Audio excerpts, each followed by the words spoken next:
It was the most ambitious expedition of its day. One of Britain's most renowned explorers, Sir John Franklin, and 133 officers and crew set off to conquer the most perilous waterway in the world. Their mission? To be the first to sail from the Atlantic to the Pacific through Canada's icy Northwest Passage. It felt as if it was the domain of death, the far limit of what human beings could do. This was the holy grail of Arctic exploration, and it should have been the British Navy's ultimate achievement. But instead, two great ships with the best 19th century technology headed into the polar ice and seemed to vanish. For 150 years, the reason for the loss of the Franklin expedition remained a mystery. Now, a team of investigators has uncovered an extraordinary trail of clues that raises troubling new questions. Could it be that the men actually survived the ice, only to turn on each other? I think this evidence is strongly suggestive of cannibalism among these Franklin crew members. What was it that wiped out one of the most technologically advanced expeditions in 300 years of polar exploration? The story of the Franklin expedition can finally be told. Arctic Passage, Prisoners of the Ice, right now on Nova.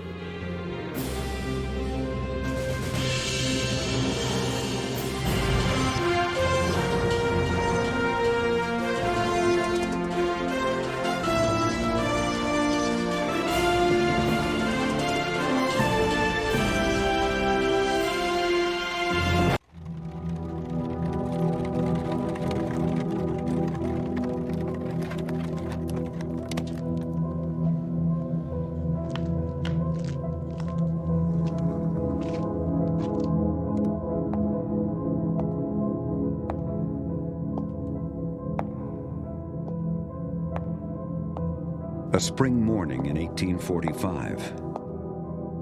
At the offices of the British Admiralty, Sir John Franklin, a seasoned naval captain, receives final orders before setting off on a daring voyage of exploration. Now, Sir John, this is the plan.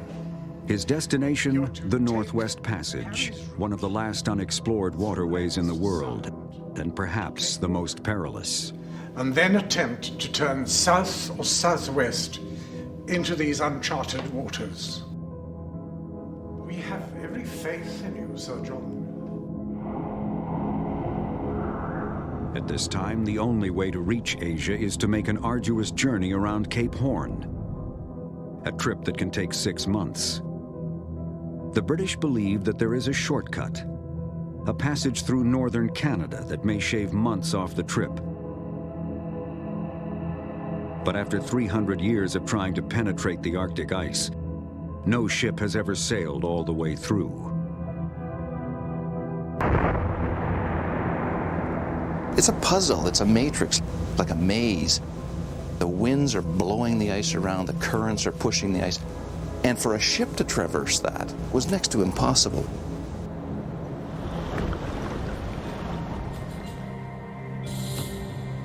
This expedition will be the 19th attempt by the British Navy to punch through the passage.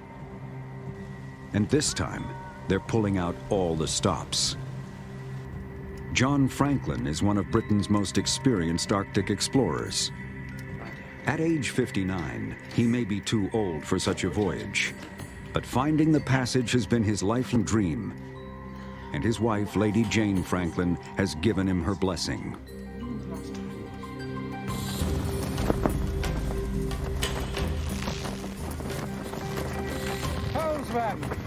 South-southwest 30 degrees, please.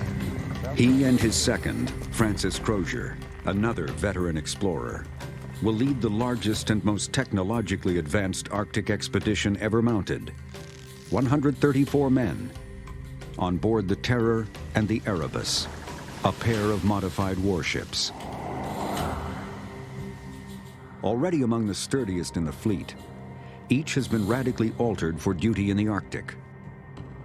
Shipwrights reinforced their superstructures and added iron plates to the bow.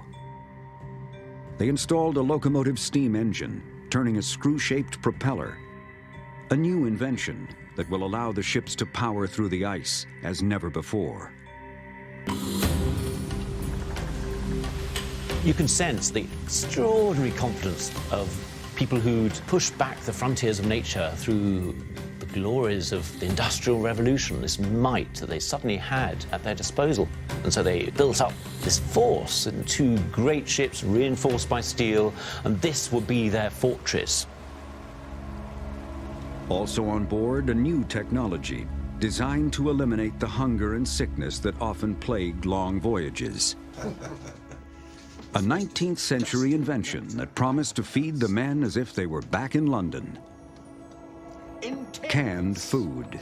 We will never starve again. It will nourish us through winter, spring, and summer. On an earlier Arctic expedition, Franklin and his crew had to hunt and scavenge for nourishment. Sir John, do tell us more. 8 of them died of starvation, and he himself barely survived. 1819. We scraped lichen off rocks and boiled it up with scrag ends and bits of bones. Arctic pottage. The story of his brush with death earned him a wry nickname, the man who ate his boots. But this time out, he intended to keep his shoe leather on his feet. So they loaded the ships with more than 30,000 pounds of fresh meat and vegetables, preserved in cans. This would be the first expedition to rely so completely on this revolutionary food source. Each night, Franklin and his officers could look forward to a proper meal, served at his well-appointed captain's table. And for the men, solid food and plenty of diversions, including an organ and a library of more than 1,000 books. The great quantity of material may have seemed frivolous, but it was really a matter of survival. If you didn't give the men something to do, if you didn't keep them occupied, there was just no way they were going to survive the rigors of an extended Arctic voyage. The two ships set sail from London in May of 1845. According to reports filed by Franklin in July, both ships made an uneventful crossing and docked in Greenland to take on additional supplies.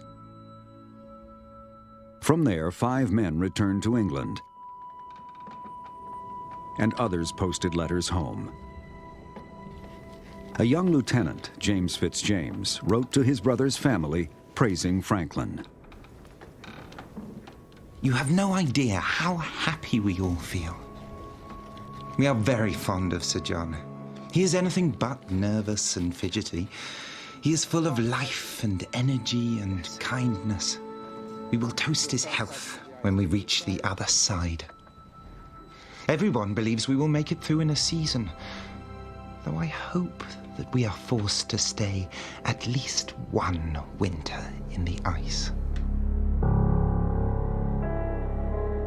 On July 28, 1845, the expedition passed a British whaling ship as they headed into the passage. The captain of that vessel reported that Franklin's men were in high spirits, confident that they were about to make history. In the end, the expedition would be remembered, not for its discoveries, but for the disaster it would become when the ship sailed into the polar ice, never to return.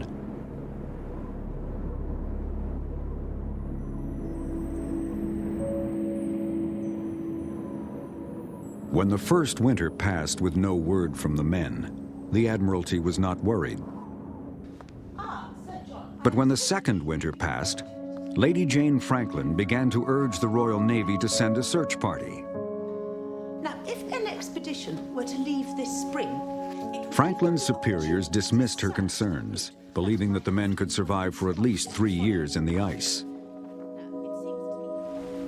But as the third winter approached, the Navy's confidence began to waver, And in 1848, the first of many search parties left England for the passage.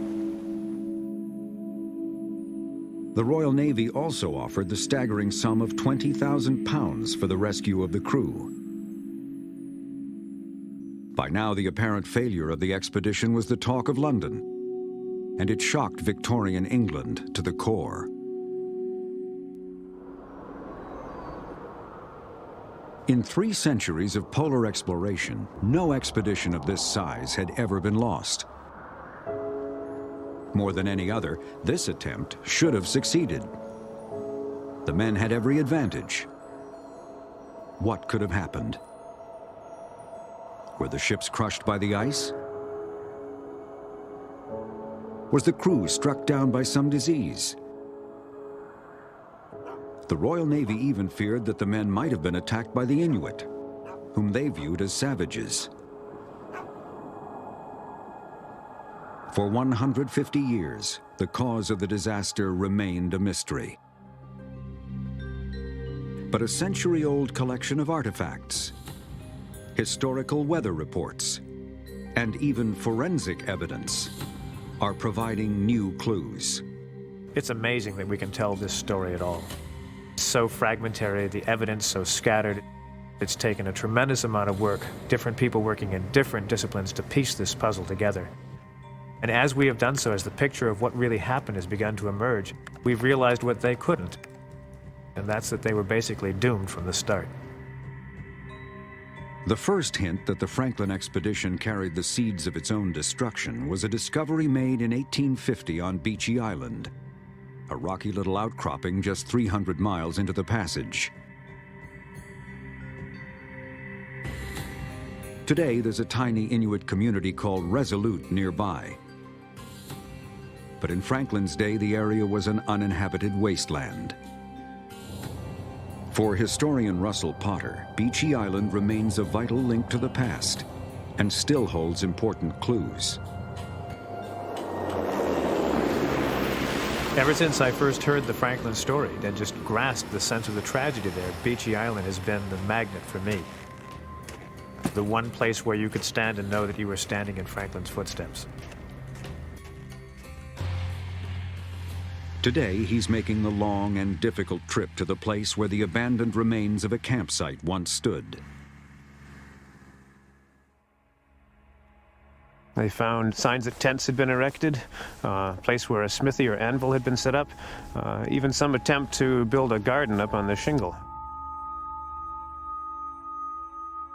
As the first winter approached and the sea turned to ice, Franklin apparently anchored his ships at Beechey Island. The men then spread out onto the land, where they spent at least 7 months waiting for the summer thaw. Some of the telling items found at Beechey include hundreds of empty food cans, a chronometer, a pair of snow knives, and a pair of gloves, left out as if to dry in the sun. But searchers also found something disturbing: a row of graves belonging to 3 men who were members of Franklin's crew. Thus saith the Lord of hosts, consider your ways.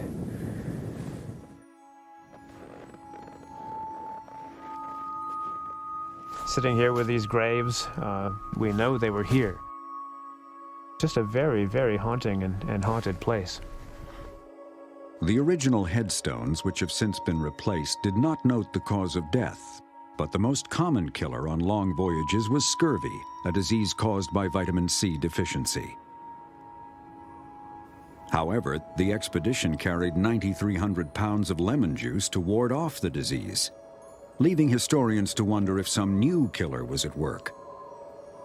Something that could have caused the loss not only of these 3 men, but of the entire expedition.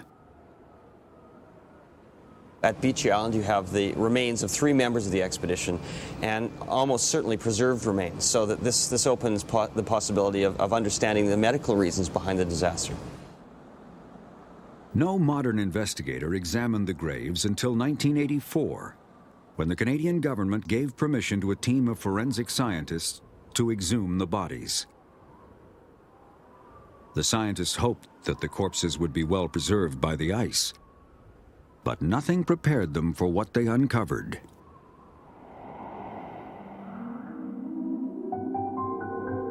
It was such a profoundly moving experience, and also one of shock, really, or amazement that these sailors from the last century, there they were. You could see their eyelashes, you could see their eye color, you even get a sense almost of the personality of these characters. It's as if they had stepped forward in time to sort of answer very important questions that needed to be asked. At the gravesite, the forensic team performed autopsies and discovered that the men had died of tuberculosis. It was a common and deadly disease of the day, but not virulent enough to wipe out the entire crew.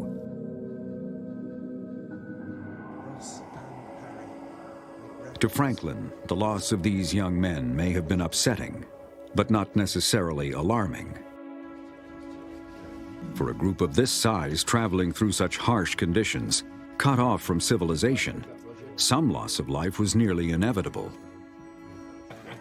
If anything, the large number of empty food cans found at the campsite suggested that most of the men were surviving and had made it safely through that first winter.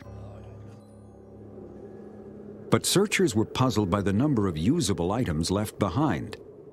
It suggested that the men had departed suddenly. What could have caused them to abandon the camp in a hurry? Perhaps they had no choice.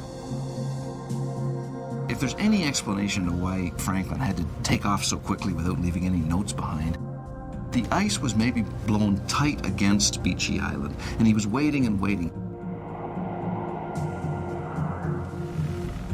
And then all of a sudden the winds turned around and the ice moved off to the south. If he saw that one opening, he'd want to grab it right away. That was his escape. The ice would have been their main worry. So the minute he had the opportunity, Franklin would have hoisted anchor and headed deeper into the passage. And that's where later expeditions made a series of troubling discoveries. Evidence that Franklin and his men had become stuck once more in the ice. John Graves has a unique window on the Franklin mystery. He oversees a collection of Franklin artifacts recovered from the Arctic, now preserved at the National Maritime Museum in London. This mysterious trail of personal effects once lay scattered over hundreds of miles of ice and snow, and were recovered throughout the 1850s. It was this succession of search expeditions that went out to the Arctic looking for Franklin and his crew. Little by little, they started to bring back some of the artifacts you see here. And basically, it's all we have really to try and piece together what happened to Franklin and his men. The first group of items in the collection were discovered by Dr. John Ray in 1854. He was a Scottish explorer on a surveying mission. Traveling overland, he encountered a group of Inuit who had in their possession several small objects that Ray realized must have belonged to the missing expedition.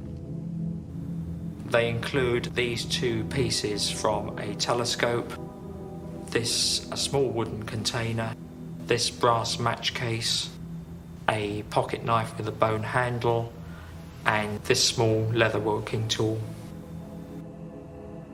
This wasn't cast-off garbage like most of the debris found at Beachy Island.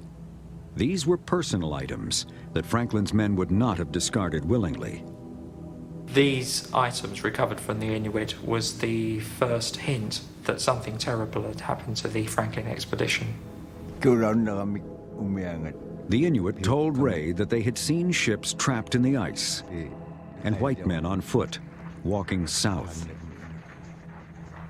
But Ray couldn't figure out where they'd seen the men. They had no maps, and their directions seemed vague. But that wasn't the worst of it. The Inuit also told Ray that some of the men had turned to what they called the last resource: cannibalism. In Britain, the report was not well received. The Admiralty frankly refused to believe the Inuit testimony. It was thinking the unthinkable, basically. And so subsequent search expeditions were dispatched to try and uncover the truth. By the time of Ray's discovery, almost 10 years had passed since Franklin left England. The Admiralty had privately concluded that there was no hope of ever finding survivors. But Lady Jane Franklin remained determined, and she financed search parties of her own. Then, in 1858, Leopold McClintock, one of the men she hired to search for her husband, landed on King William Island, where he and his men made two important discoveries. The first, an abandoned boat. The boat had been mounted on a sled and was rigged with harnesses for pulling by the men. It was loaded with equipment and personal effects, and a pair of skeletons. The second find lay 20 miles farther up the coast of the island, a written note, protected by a metal can, and placed inside a carefully constructed pile of stones called a cairn. A single page that gave haunting testimony as to the fate of the men. It began with the standard Admiralty form and the message, "All well, Sir John Franklin commanding."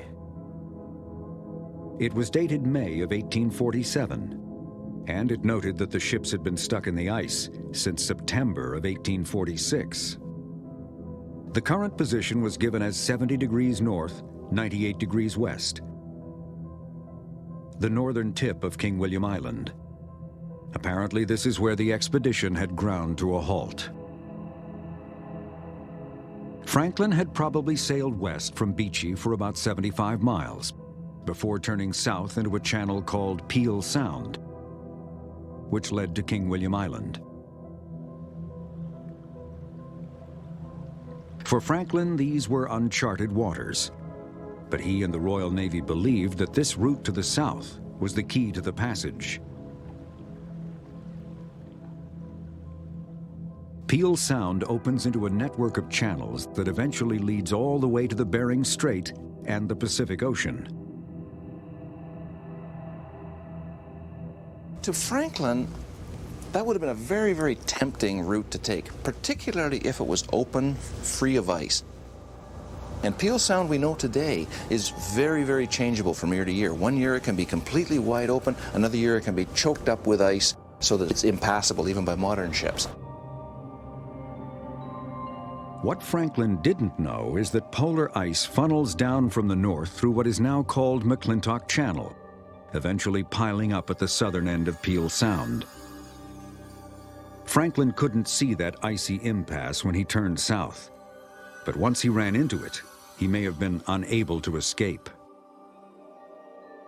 At the bottom end, at the south end of Peel Sound, is where he runs into that huge stream of Arctic Ocean polar ice that is probably where he met his demise. At the south end of Peel Sound, the ice may simply have outflanked the Erebus and the Terror. At least that's what an addition to the note found on King William Island indicated. Around that message in the margins was written a second, far more disturbing message. Dated 1848, more than a year after the original note was written. Francis Crozier, the captain of the Terror, added in the margin that the ships were still trapped in the ice, in the same location. They hadn't moved in nearly 2 years. What had gone wrong? Usually the polar ice melts during the summer. Could it be that this time the ice simply didn't melt? The nightmare scenario is that I'm never going to get out of this ice. I'm facing another long winter. It's going to get dark. It's going to get very cold. And here I am out on the ice that's still moving around. I don't know where this ice is carrying me. No previous polar expedition had ever reported a summer so cold that the ice didn't break up. That anomaly puzzled polar scientist Roy Kerner. Recently, he set out to learn just what kind of weather Franklin had to contend with during that fateful year. Kerner and his team regularly drilled down into the Arctic ice cap, retrieving samples that they can use to understand temperature patterns from other eras. At most latitudes, ice is impermanent. But north of the Arctic Circle, it tends to hang around, even for thousands of years. Kerner retrieved a sample from more than 100 meters below the surface. By counting ice layers and by analyzing the chemical content of the core, he zeroed in on a section that he could date back to the late 1840s. He hoped it might be able to tell him more about the conditions that Franklin's men faced. The reason ice cores give the history of the climate in the past is that everything that happens on the surface is preserved as the ice gets buried. If the surface of the snow melts, the water percolates down and it forms these ice layers. The more it melts, the more ice layers and the thicker the ice layers. Kerner found that within the 1840s ice core, there was simply no sign of the transparent ice layers that form when snow melts. Kerner had once before seen another ice core like this, dated from the early 1970s. In that case, he had actual weather reports to compare it to, and he learned that the ice from the 70s had formed during a very cold period of almost permanent winter. The point to make on this core is the absolute near absence of any signs of melting whatsoever. None of those clear layers at all. Just bubbly ice that is formed from compression of snow that doesn't melt in the summer.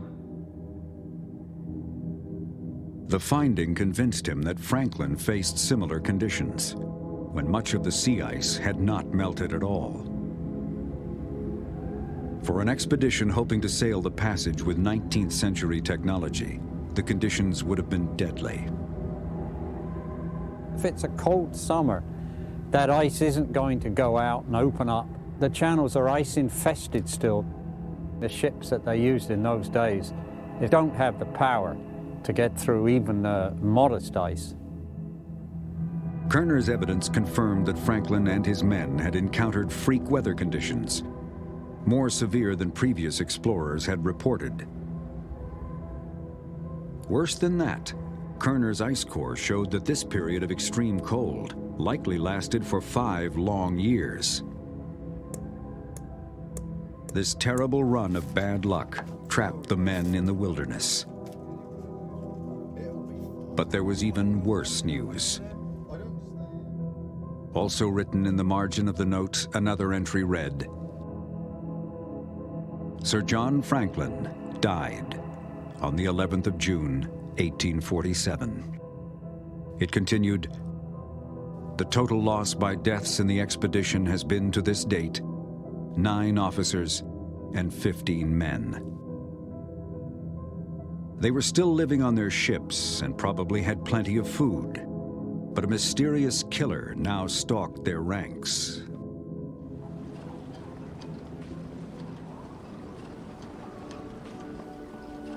They that go down to the sea in ships, that do business in great waters, these see the works of the Lord and his wonders in the deep. For he commandeth and raiseth the stormy wind, which lifteth up the waves thereof. They mount up to the heaven, they go down again to the depths. Their soul melteth away because of trouble. They reel to and fro and stagger like a drunken man. It's clear from everything we know he was a beloved commander. He'd been in the Arctic before and only one other officer had. I think that his presence was a tremendous reassurance to everyone there, and his loss would have been a terrific blow. So that the waves thereof are still. Then are they glad, because they are quiet. Sir John Franklin died even before the first search expeditions left England. In that year, Lady Jane continued to write poignant letters to her missing husband, unaware that she was already a widow. I desire nothing but to cherish the remainder of your days, however injured and broken your health may be. I live in you, my dearest.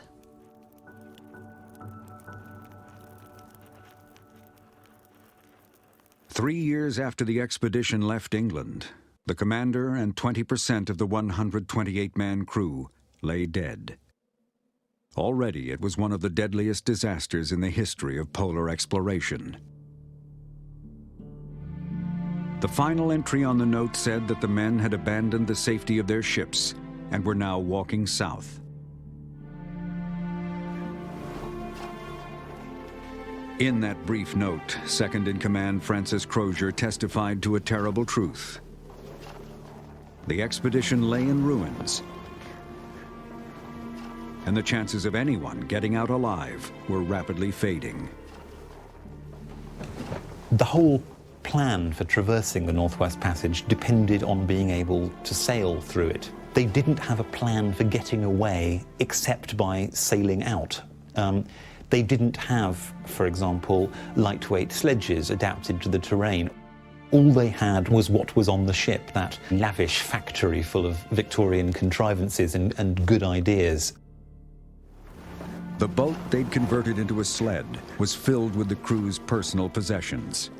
As it was later found by a search party led by Leopold McClintock, it's estimated to have weighed a staggering 1,400 pounds. After 3 years marooned in the Arctic, dying one by one, their overland escape attempt must have been an act of desperation.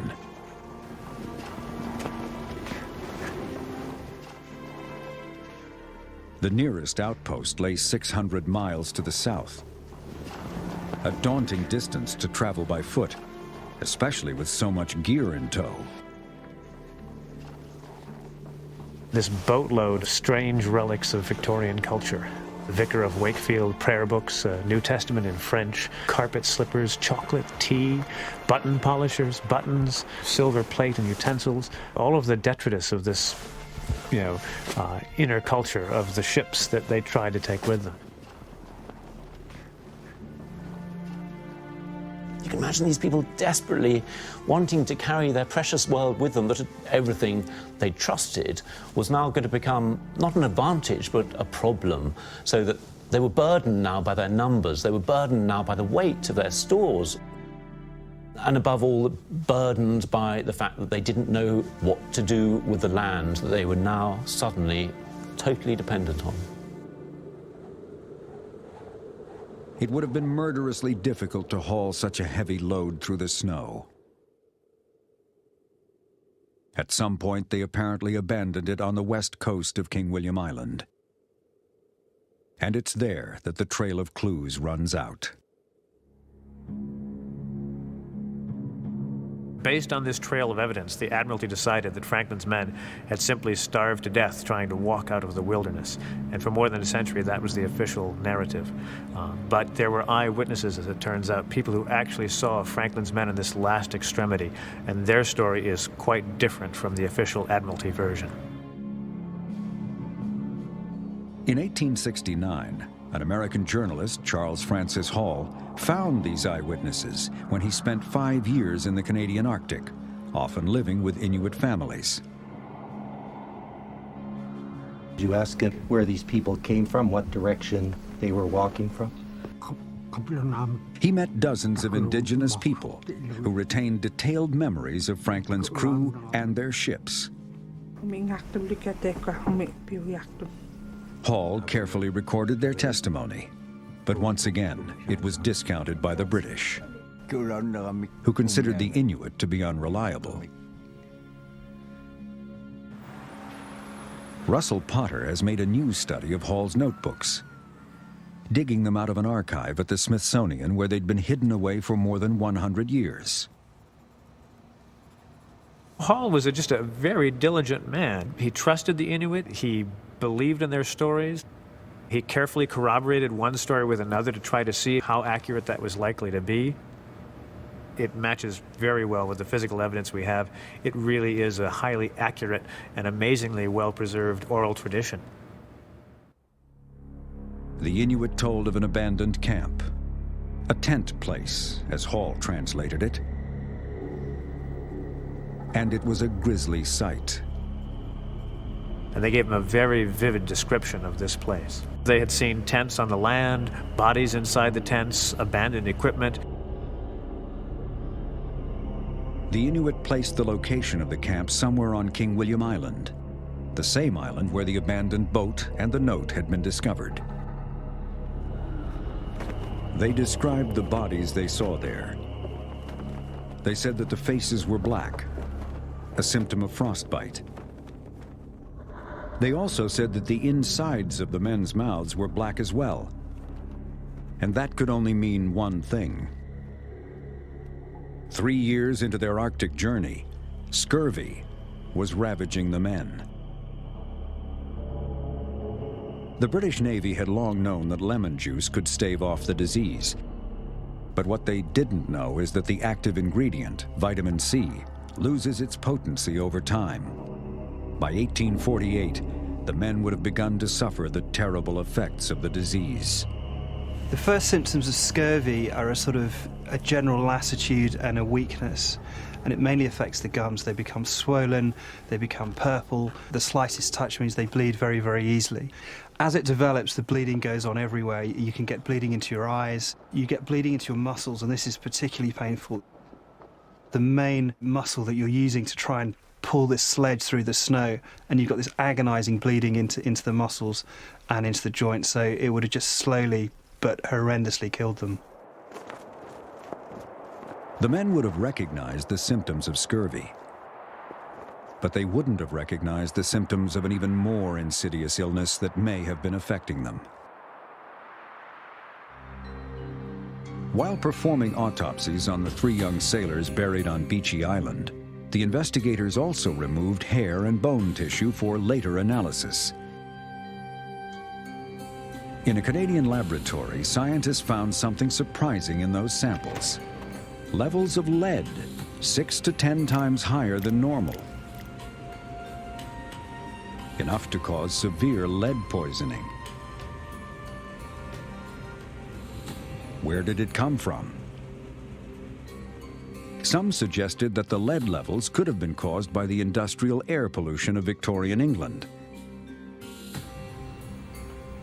But Anne Keenleyside, a Canadian anthropologist, decided to examine the evidence from a new angle. First, Keenleyside's test confirmed the extraordinary levels of lead in the bodies. They were so high that these individuals would have almost certainly been suffering from serious physiological and neurological problems.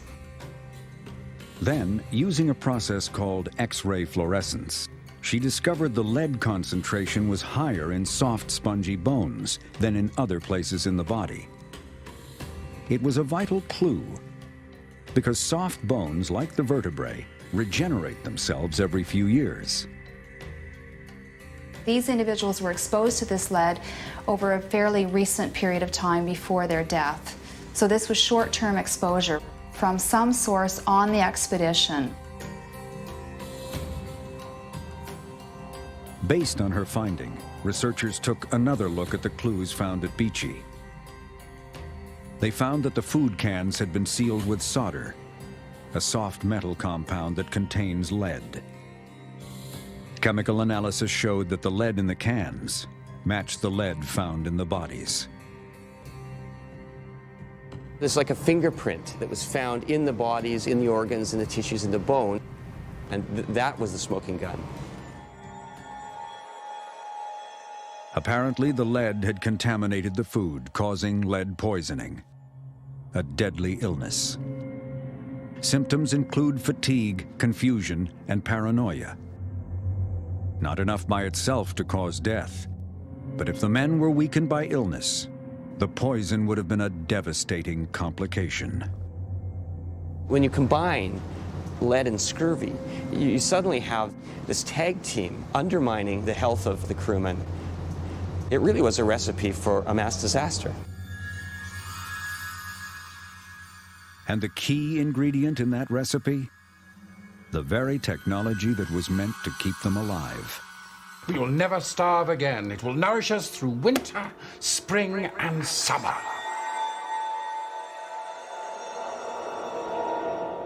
In the autumn of 1848, the fourth winter in the Arctic, the window for escape was rapidly closing. As the men became weakened by hunger and disease, the bonds between them began to unravel. It's clear from the Inuit testimony that at this point the traditional discipline is beginning to break down. The men are separating into different groups, possibly hostile to one another. Some are heading back to the ships, some camped on the land, some walking out by their own directions.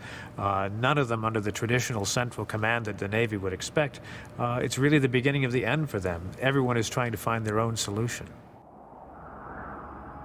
That breakdown in morale was starkly apparent from Inuit testimony, describing an incident that took place on one of the ships still trapped in the ice off the coast of King William Island.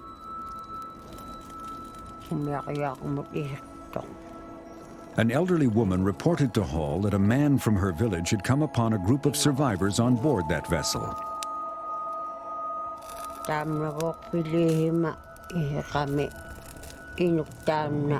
The Inuit went to the ship all alone. He said there were men there.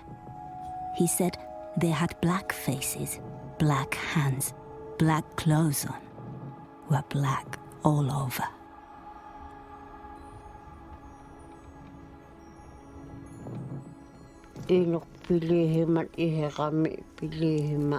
This Inuit was very alarmed because they would not let him get away. Then a captain came out of the cabin and put a stop to it. Leave him! Then the captain took this Inuit down with him into his cabin. There is a tent. He told him to look over to the land, where there are men living in a big tent. He said neither the Inuit nor any of his people must ever go there. You must not go there. You must go. Go. Go. Do not come here.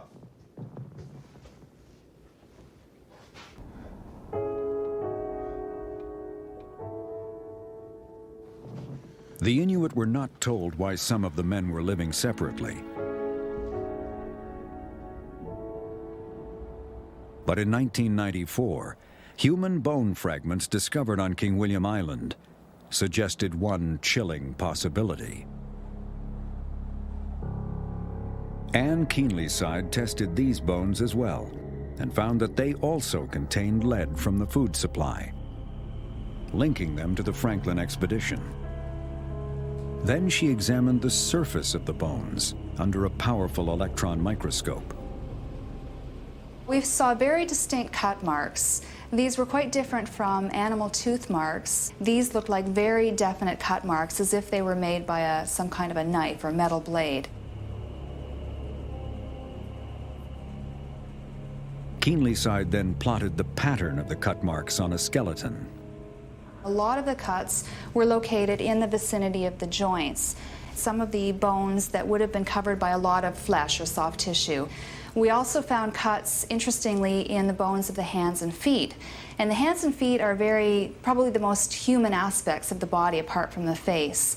And the fact that we were finding cuts in those locations suggested to me that perhaps these individuals were intentionally removing those more human aspects of the body. I think this evidence is strongly suggestive of cannibalism among these Franklin crew members. I don't see any other possible explanation that would account for those cut marks. Keenlyside's tests finally corroborated the Inuit accounts of cannibalism, recorded both by the Scottish surveyor John Ray and the American journalist Charles Hall.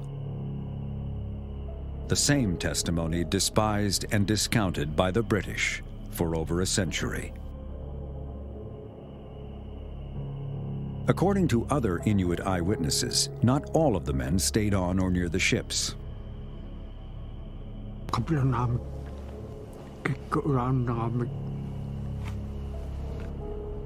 In Hall's records are the words of two elderly Inuit called Takita and Owa, who described an encounter with a small band of men walking south on the polar ice.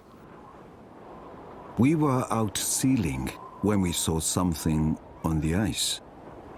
As they drew nearer, we realized it was white men. They asked us for food. Can you help us? We need food. Yes, we... The officer also signaled that two ships lay in the ice to the north. We have two ships. Then he made a motion of falling sideways, whistling and blowing. It was the sound of a ship being crushed in the ice. They're broken. We're very hungry.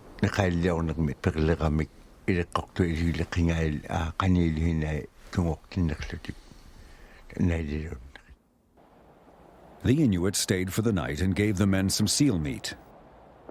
But they were on a hunting expedition and had to leave the next day.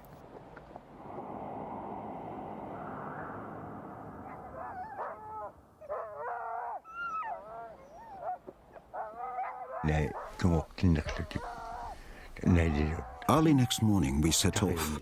The leader tried to make us stop, but we were in a hurry and did not know the men were starving. Stop! Stop! Stop!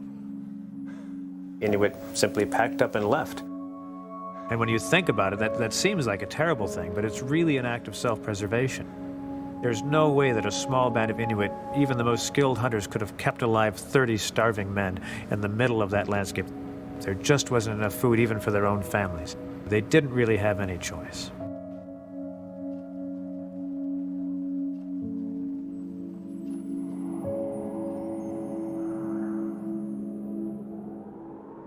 In recent years, a few skeletal remains have turned up along a 30-mile stretch of King William Island.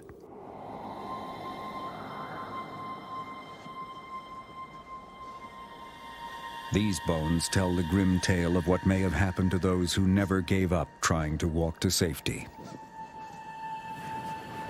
At first, they buried their dead in makeshift graves. But then, weakened by cold and hunger, the rest simply died and were found where they fell. After such a long struggle, when death finally came, it may have felt like a welcome release.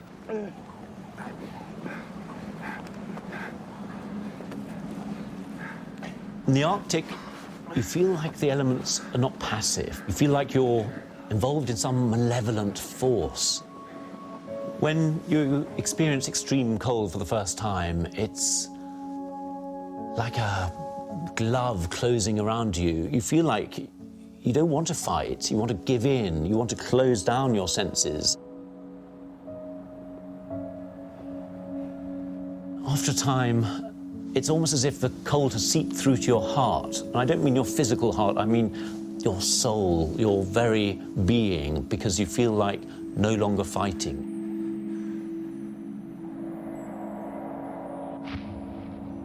And once you've given up that fight, and you just want to sleep, you just want to become part of that oblivion.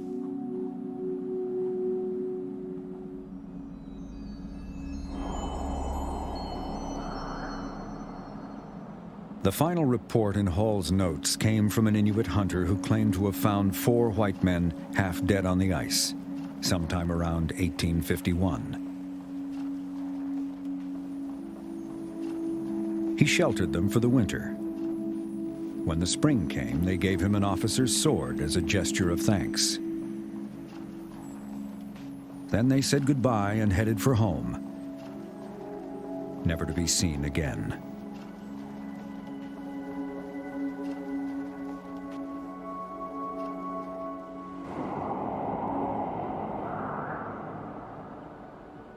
Piece by piece throughout the 1850s, news of the relics uncovered by the search parties made its way back to Britain.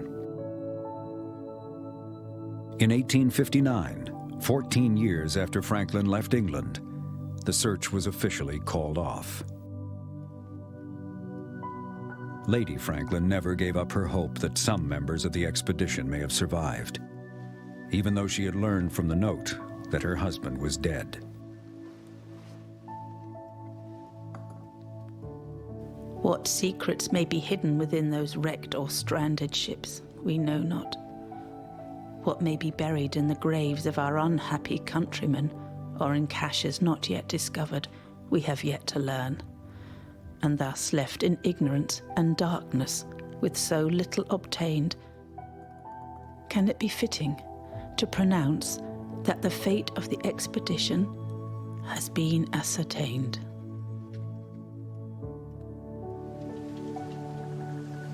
For years, historians and scientists have searched for clues to the fate of the Franklin expedition. And at last, their evidence taken together offers a plausible answer to this enduring mystery. After sailing south through Peel Sound, Franklin's men became trapped in the ice off King William Island. They tried to walk south to safety, but exposure, lead poisoning, and scurvy crippled them. Those who could made it back to the ships to wait for rescue that never came. Another group camped nearby, possibly ostracized from their brethren for having resorted to cannibalism. 2 years later, some Inuit encountered a group of 30 men walking south. These men died one by one along the coast of King William Island.